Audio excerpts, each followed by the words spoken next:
Daily conversations. I'm gonna call Paris right now. Hello? Yo, Paris, what's up, man? What is going on? Yeah, you ready for our second daily conversation? Yeah, let's do it. All right, man. So, what do you want to talk about first, man? Because I know. Well, I just had a thought right as I was about to get in the car to go to work. So we're ready. We're recording. Yeah, we're recording. All right. So we know the next gen consoles are coming. Next year, most likely 2020, PlayStation 5 and the next Xbox. Don't think I'm going to get the next Xbox, and here's why. Microsoft, and this is actually a good thing. Microsoft has made it with Xbox Play Anywhere, with Game Pass, or all their services. I'm going to build a computer in 2020 to play Cyberpunk 2077. That's going to be my next PC is going to be based around that game. I'm going to get whatever the highest end I can at that time. So I'm going to build the most powerful gaming PC I possibly can in 2020, right? Yes. Why would I get an Xbox? There's no need. I'm going to still play all the games. I mean, it's the same thing that you were saying before. Yeah. But even more so, going into the next gen, they're really doubling down on you don't need our hardware to play our content. Between the streaming, Xbox Play Anywhere, and having Game Pass, I'm going to have access to I'll play Halo the same day you do at launch, and I won't have an Xbox. No, I you know what? I think it's like similar to what you were saying before, and now with the whole streaming thing, yeah, you really don't need it. You don't. But again, it's optional. Like, it's optional to buy the 4K version.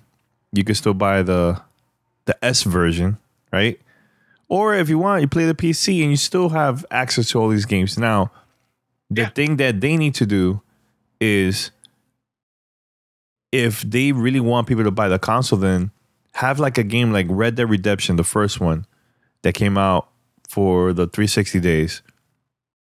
Have a version that you could still play it, but 4K only available on that console, like things like that. If they want to really push, but I think they're not going to be pushing that, man. And next gen, I don't either.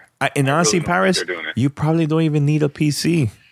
To the truth, it's going to get to the point like that too.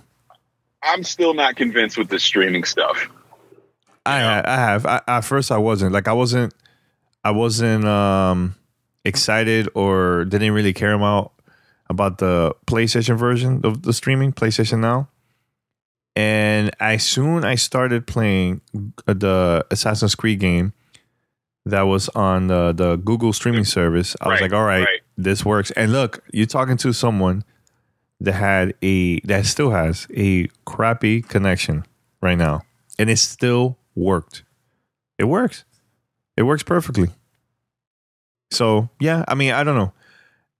I was thinking about this because I was reading the article that you sent me yesterday about PlayStation, the future of PlayStation, and they talked about E3, about the trading shows, that time has changed. Training shows is basically dead, man. They're basically dead. They are. And it sucks. And it sucks because E3 to me was like a get together to meet up with all the people from the gaming industry. And it's like a celebration for us, right? But now it's like the celebration might be gone. What's next after that? Is it having different events at different locations from, again, different companies? That's not, to me, that's not a way to celebrate gaming. I don't know. It's just, to me, it's going to be kind of weird. It's like how we always talk about being in line in stores during midnight hours for a launch of a game. Now that doesn't exist anymore. You can do that from home. No, it doesn't. And it's like you're saying, what is next? Because, the article I sent you with Sean Layden, talking about why PlayStation is skipping E3 this year, and then trying to look ahead, like, well, what else can we do? Because he mentioned they do the February thing with all the retailers. So they're getting all the information about the upcoming stuff in February. He goes, June is too late to be doing that. So we're not doing it then anymore. The way E3 is structured right now has become irrelevant because of social media and just streaming and just the ability to get your message out to the masses without needing the media to do it for you, right? Yeah. So what's next? Like you said, they're not giving up on, we want to do something fan-centric, but I think, and I heard this as a rumor, but supposedly there's a chance you could see Sony, Microsoft, and some of the big publishers come together and create something. Maybe they do it with the ESA, but they all come together to create like a fan-centric event. But it's not for but again, it's not for the media anymore. It's for the fans. It's for the people that love games, which I think is the right approach. But from our standpoint, like you said, I love E3. Like I originally went to E3. I wasn't a part of doing podcasts and nothing. I was just going because I was a fan of games and I love that stuff. Been able to do it for over a decade at this point. But we're at the point now, I like going to E3 to see all our friends. And that's just the truth. It's not so much about the coverage we're getting because I feel like us running around the show floor, not that it's a waste of time, but we can't get a lot done on the show floor. We get most of our coverage at E3 outside of the show floor. It's up in meeting rooms or it's off site.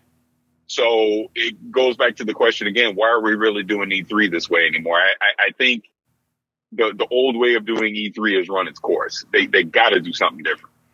Yeah. They have to. Yeah. And I've been talking to a couple people that, because the thing is, in a couple weeks, I have to go to Washington, D.C., and then I have to go to Phoenix.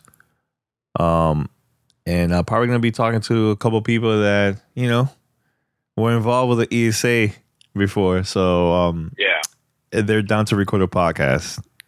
That's all I have to say. That's all I was. So we'll see. We'll see. That's going to be interesting. See how that goes. No, it will be. That will be an interesting conversation because I think that's getting it from people that have been in the ESA to get their perspective. I'm sure that they're obviously seeing what we're seeing. Yeah. You know, the fact that Sony is like, we could invest these millions of dollars we're spending on this show into something else says a lot.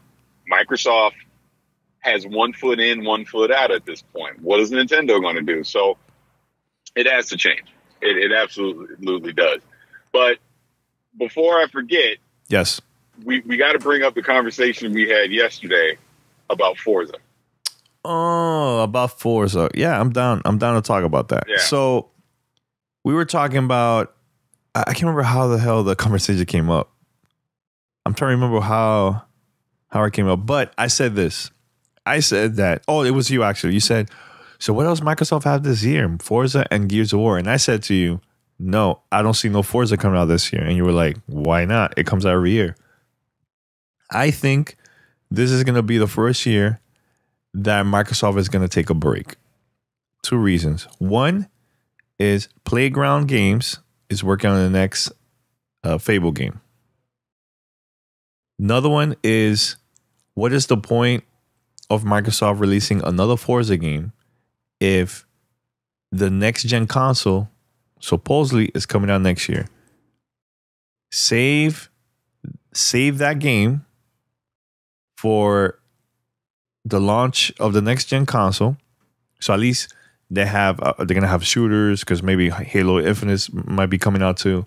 Then you have Halo. Then you have Forza and other puzzle games or whatever indie games. Save this year for that release, for the launch, and then in 2021, then release Forza Horizon, because I think there's a smaller group working on the next Forza Horizon. The majority are probably working on the new rumored Fable game, which that's what I think. And I think they've been really good at the open world game with Forza Horizon. So I can imagine how that's going to be with the new Fable game. You know what I'm saying? So that's what I think. I think they're going to take a year off. I think. Yeah, and I slightly agree and slightly disagree in this sense. It doesn't make sense to put out Forza 8 this year when you can hold it and make it this. Turn 10 has had 3 years to work on this, and it's this technical showcase that shows off the power of the new Xbox Scarlet, 4K 60, all that stuff, right? Yeah. So, yeah, Forza 8 doesn't come this year. I don't think it makes sense to bring out a Forza Horizon 5 right after you just did 4. So, but I also don't think they want to break the momentum of not having a Forza every year. They want to have Forza to have some kind of presence every year. So I think the compromise is huge expansion for Forza Horizon 4 this year. Make it standalone so you don't have to own the original Forza Horizon. Sell it for $30. Yeah, that's possible too. That's possible. And at the same time, take that little break, right? Well, yeah, that's what I mean. So then you still have a Forza this year, a Forza expansion, $30. Next year is Forza 8 with the new Xbox. And then 2021, that second team at Playground, they've now had a few years to work on Forza Horizon 5. There you go. Yeah. And, you know, that makes the most sense. So this is the first time we're agreeing. Yeah, ever. All right, first good. time ever. Good, yeah. Good. Now, because go ahead. No. I was going to change the subject, but go for it. Well, okay. This is kind of staying on a little bit just because we're talking about Xbox in 2019, what the expectations are. So, like we said, the showcase is going to be Gears 5. I think we all agree on that. It's Gears 5 is their big game for 2019. I think it'll also be their transition game into the next gen Xbox, because I think they'll be able to build in some features on the PC side for Gears 5 that people can expect for the next Xbox. They can do that now to say, hey, this is kind of a sneak peek of what you can expect. You know what I mean? Yeah. So they'll do that. Like I said, some kind of Forza presence. We know there's that the Ori and the Blind Forest sequel this year. What else exclusive, not third-party stuff, exclusive, do you think they would put out this year? Or is it just, that's it, and we're just holding off everything else until 2020? I think they should just release everything in 2020, man. I agree. Because honestly, I'll be very disappointed. Now, I don't want the way how Microsoft did it during the original Xbox days. Dude, disappeared. Okay, Xbox 360, and that's it. Do you remember that? Oh, no, I remember very much. They were like, definitely. We're moving on. We're going to the next gen. Okay, bye. And they left. They're like, enjoy Halo 2, because that's all you're getting. Exactly. So I think is that they are going to continue with promoting Game Pass after Gears and then start talking about the next gen console. Now, the question is, when is the right time for them to now announce it? I still think it's this year E3. Okay. Now here's where we agree and slightly disagree. I think they talk around it at this E3. In other words, we got new, kind of like they did a couple years ago with the Xbox One X. They're going to talk about, the teraflops and all that stuff. And they'll have some developers tout the power of it, but they're not going to give it a name. They're not going to attach a game to it. And they're not going to obviously put a price on it. Do we agree? I agree, but I think that they also should push it during the next XO event. Continue the vibe, have the fans there, get them excited. Fine. Show maybe software, not hardware, but announce games. Not a lot, maybe one or two. It could be first party. I think they should show more first party.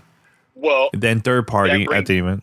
But yeah, and that brings up the thing, the next part of this. Okay. When do you openly start talking about Halo Infinite? When do they start having that conversation? I mean, they did already last year. No, that's a teaser. I'm not talking about some little teaser trailer. I'm talking openly start talking about it.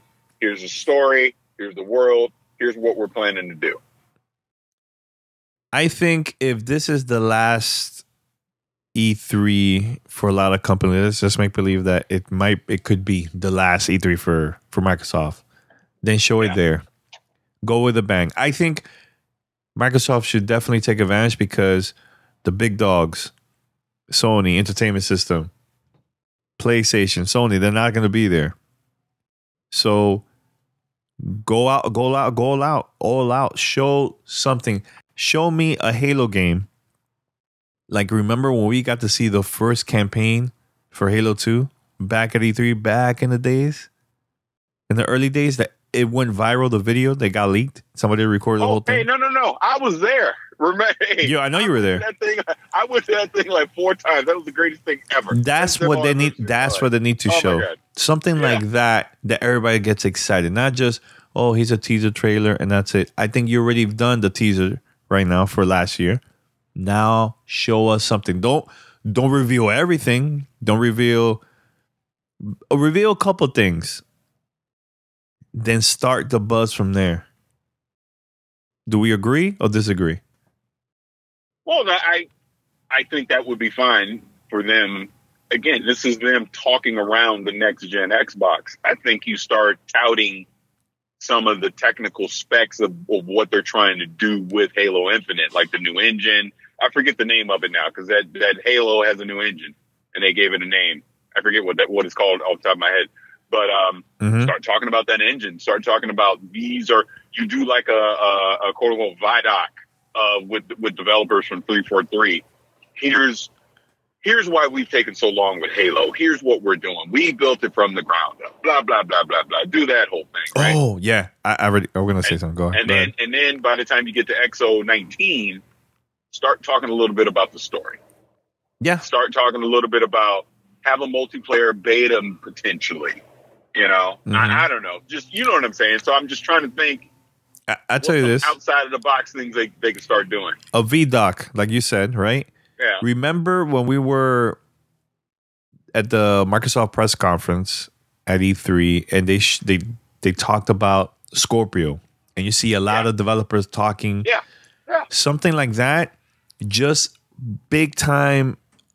Like it's like announcements, but teasers. At the video and just switch the camera to other developers. We've done this. We've done that. We've done this. We've done that. You don't even have to talk about the story. Just say that. People are like, it has what? Like, yo, you will go crazy. Drop bombs left and right with things that they added new into the game. Maybe tease a little bit about the story. Like this time it's gonna be focused on Master Chief and Cortana, like that. Just leave it like that. Continue. You know what I'm trying to say? I think it will hype the crowd up big time. And here's the other part you do. You just said XO19. You get some of the biggest competitive Halo players, you know, because they do the Halo World Championships. You get some of the best teams in the world, some representatives from that at that event. And you have them playing an early version of the multiplayer. You get them in their own little VIDOC. Talking about their experiences over the past year. We've been working closely with 343 to try and shape the next generation of multiplayer for Halo and blah blah blah blah blah. You do that too. That's what you do. Yeah, agreed. Then you're getting the people that's there for the story excited, and then you're also going to get the people that's excited about the multiplayer. That's the bread and butter Halo. You get them excited too. That, you know, they're taking this 100% serious. Because to me, that's the big message they got to get across with Halo, man. We admit it. We screwed up with Halo 5. And we're not taking any chances. We're taking this seriously. We're going to do Infinite the right way. And that's why it's taken so long for us to do the sequel. That's the message they got to put out with the early marketing is we're listening to community feedback. We've started over from scratch. Here's what we're doing with the story. Here's what we're doing with the multiplayer. Here's the new engine that we're building this world on, blah, blah, blah, blah, blah. All that. That's what they got to do. Now, my question to you, Paris, because I know we start off about the next gen console for Xbox. What will be... Okay, what would you like to see? Something that's going to change your mind and make you decide, like, you know what? I'm going to buy the console. And I also will continue playing with my PC. I don't think I can honestly answer that question for the simple fact I don't think there's anything they could do to convince me because I have an Xbox One X and I can count on one hand the number of times I've actually sat and played a game on it. Mm-hmm. And that's just the truth because I play on my PC. Any Xbox game I play, I'd play it on the PC. Yeah, we played together too. We've done that. Yeah, I mean, my son plays on the Xbox One X. That would probably be the only way I have one in the house so that we can play stuff together because he'd be on the Xbox and I would be on the PC. Okay, that's a good reason. I mean, because think about it. Again, all their first-party games are going to be on PC. All of them. So there's not a game reason for me to go play on there unless I'm doing some backwards compatibility stuff through Game Pass or whatever, right? Like I want to play an old 360 game or an old Xbox One game, but chances are that's on PC too. So on that, why am I really playing on a console when I have a PC that spec-wise is going to be superior to whatever they put out? No, I agreed. Now, do you see yourself at least getting the streaming console? No, at all. I don't believe in it. Look, the tech can be freaking amazing because look, we also that's the other thing we also said about E3. At E3, every game they show should be on that Project Cloud or wherever the hell it's called. Should be on that. Yeah, they should be doing all their games on the streaming, saying we're showing you Gears 5 on the streaming. Everything playable at the show floor is via the streaming. That's what they should do to try and show and vet and prove that tech works. Mm-hmm. I'm too old, I think, that there's no way I'm going to play a game streaming as my main way of playing it. I may just dabble in it to mess around. Oh, this is cool. But if I'm going to sit down and play a game for hours at a time, I'm not doing it streaming. No way. Yeah. But that's me. I'm not saying it doesn't work. I'm just saying that's what I would do. All right. So let's talk very quick about Crackdown, Paris. So I know the game is coming out in a couple of days. Yeah. And there was this post. I think it was from Windows blog. It's like a fan site. It said that Crackdown 3 Wrecking Zone, that's the multiplayer game feature in there, that it won't have no Xbox Live Party where you could play with friends in this game mode. Kind of ridiculous for 2019, I think. It is. But that shows you how flawed the development for this game has been. Yeah. I mean, look, where are we at? Year 6 of development of that game? Something crazy like that? Yeah. Okay, so I looked at the Crackdown official Twitter, and it says that they are planning to add this feature in a upcoming title update after post-launch. I think that they had to say that because this is like really bad press. And look, yes, a lot of people are disappointed, but we don't know what happened behind the scenes, the drama, the beef, whatever was going on behind the scenes. We don't know. But the conversation I was having with you the other day is like, yeah, everybody's saying, oh, Crackdown is going to have this, like the review is going to be low. Please name me a game from the Crackdown series that had a great review. Paris, one of his first community events was for Crackdown, and you guys were not excited about Crackdown. You were excited about the next Halo because it was there in the beta, as a beta if you buy Crackdown. Hey, correction. That was my first community event I ever went to, was that Crackdown event in 2007. And yeah, all our questions was about the freaking Halo beta. That's what I'm saying. That's what I'm saying. Like, yeah, I know people are excited, whatever, or some people are, not everybody, but honestly, come on. What was the last Crackdown game that was good? One was okay. Story, honestly, was garbage because nobody cared about the story. Everybody was just collecting orbs and then waiting for the beta. multiplayer was okay. Then 2 came out. Yeah, it was fun, whatever. It's not perfect. It was not a disaster. I just felt like it wasn't there. I think 1 was a little bit better when it comes to like collecting orbs and things you do in the game. 2 was okay. And 3 is going to be kind of the same. It's just going to look better compared to the other 2. So I don't know what is the big like drama about Crackdown. They're just releasing this just to release it. That's what I think. No, at this point, it's been in development for so long. They're just getting it out the door. Go ahead, not necessarily just write it off, but just right, it's out. It'll probably score around a 6.5 or 7, and they'll wash their hands of it and move on.